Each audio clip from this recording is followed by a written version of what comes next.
Fionn McCool, the Grand Protector of Ireland and leader of the Fianna, once called the Causeway coast his home. It is said that he had a great ritual, and that was that every morning, when he left his home, he would stand on top of the hillside and shout the most insulting thing he could think of across the waves towards Scotland, where there stood a Scottish giant known as Benandonner. Now, like all good things, this quickly began to escalate, as one morning as Fionn reached the edge of the cliff, a stone so large that it could have ripped his head from his very shoulders skimmed past the tip of his nose. There, as he is frozen in fear, only able to hear the lapping of waves and the deep bellowing laugh of the Scotsman from afar, did anger turn to seething rage. There, as he turned on his heel and marched his way into the centre of Ulster, Fionn, with all of his might, drove his hands into the earth and tore the land asunder, lifting a chunk so large that the wound it left behind bled and filled with water to create what is today Lough Neagh. And then, with this mighty chunk, as he turns again and with all of his might, heaved it, hoping to crush the Scottish giant underneath it. The problem was, the piece of land was too large, and as it sailed through the air, it was caught by the wind and sailed off course and crashing into the centre of the Irish Sea, creating what is today the Isle of Man. Now, having nearly been crushed by the earth itself, Benandonner saw nothing but rage. He called out across the waves, "Fionn McCool, I'm coming to get you!" And so, leaping from the mainland onto the coastal isles, there at a place known as Fingal's Cave, did Benandonner begin to rip columns of basalt out from the sides of the cliff. Until his arms were filled, he marched his way to the edge of the water and there began to drive them into the sea, slowly building a platform. And there, after trip after trip, he began to build a bridge. Standing on the Irish coast, Fionn thought, "This is a fantastic idea. We can build a bridge and fight together in the middle and even keep our feet dry." And so he too began to rip columns from the side of the cliff and throw them into the sea. And gradually, the two giants got closer and closer and closer to each other. The problem is as Fionn got closer to Benandonner, he felt his courage waver. He began to understand the true size of Benandonner. For it is said that if he were to stand on the tip of his toes and stick his finger into the sky, that he could swirl the very clouds themselves. And so, being the brave and fearless defender of Ireland, he simply said, "Nope," and turned on his heels and ran away. With full speed and might, he ran across the causeway, back over Portnoffer, so fast that he lost his shoe, but he didn't stop. He continued up the hill, burst through the front door to his house and barred it behind him. There, standing over by the oven, was his lovely wife Una. Now, she had not yet given birth to Oisín. He was still a few months due. And there, as she turns to look at Fionn, she simply says, "What have you done?" "I think I made a mistake." Una goes across and looks out the window, and there she sees a furious Scotsman running backwards and forwards from coast to cave, throwing pillars into the sea. She turns back to Fionn. "I can't trust you to do anything, can I? I only sent you out this morning to pick up 12 cows, and now there's a murderous Scotsman coming to get you. I mean, what were you even thinking about that there? I mean, what if he kills you? How am I supposed to support myself? How would you even support your son? Well, you wouldn't, because you wouldn't be here now, would you? I mean, seriously, you do this all the time. You can't ask you to do a simple task without making it a whole big kerfuffle, can you?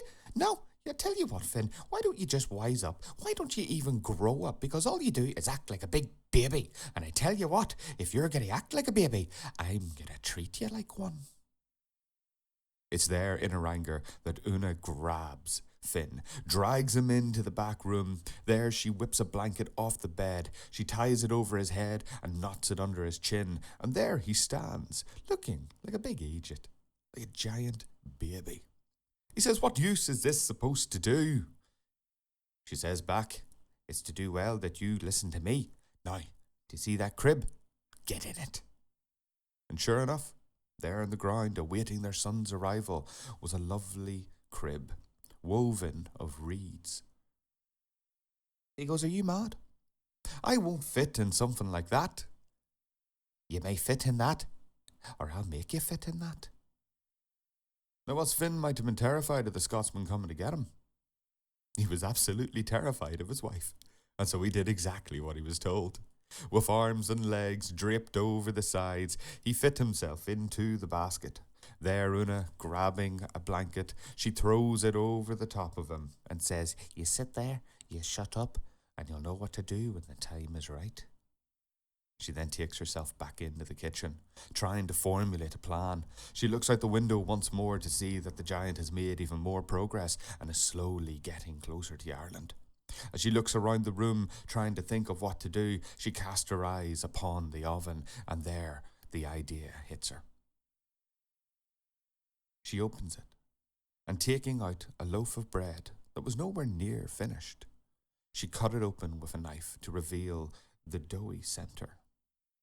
Then, grabbing a pestle, she shatters the same knife into hundreds of little shards and sprinkles them inside of the bread and places it back in to finish.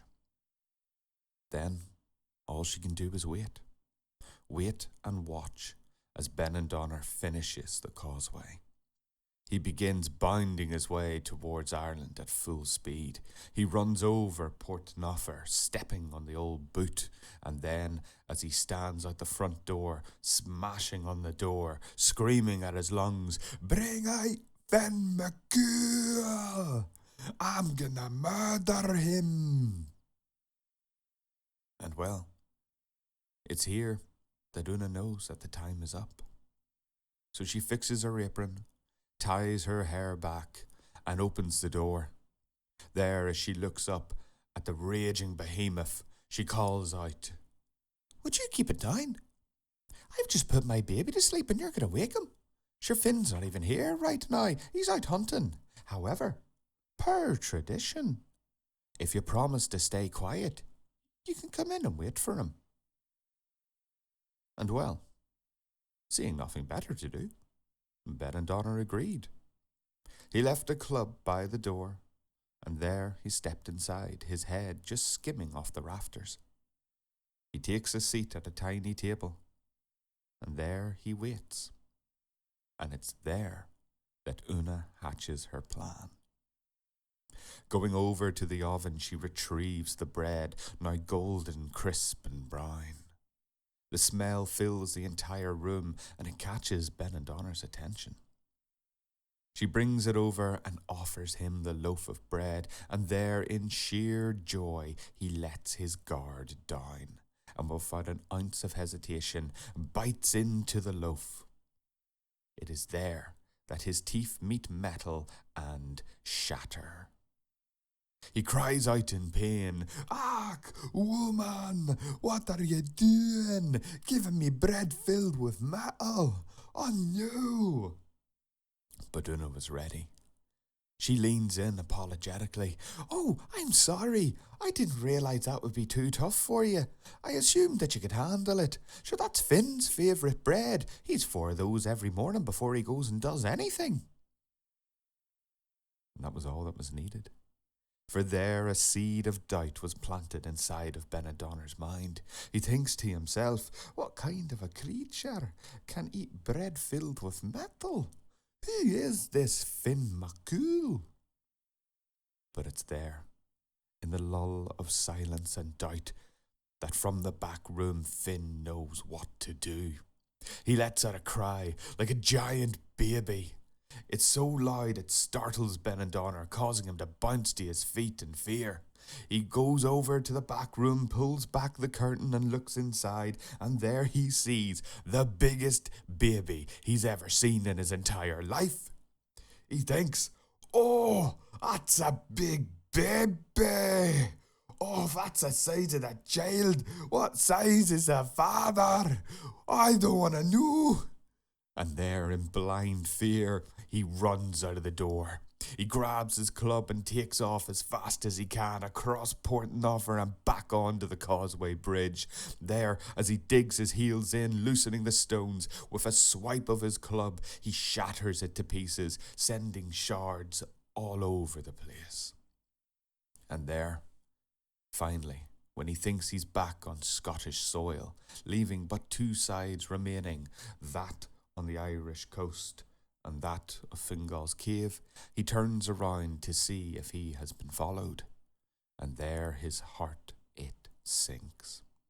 For touching the tip of his toes is the shadow of Fionn McCool's head as he stands back on top of the cliff, the sun setting behind him.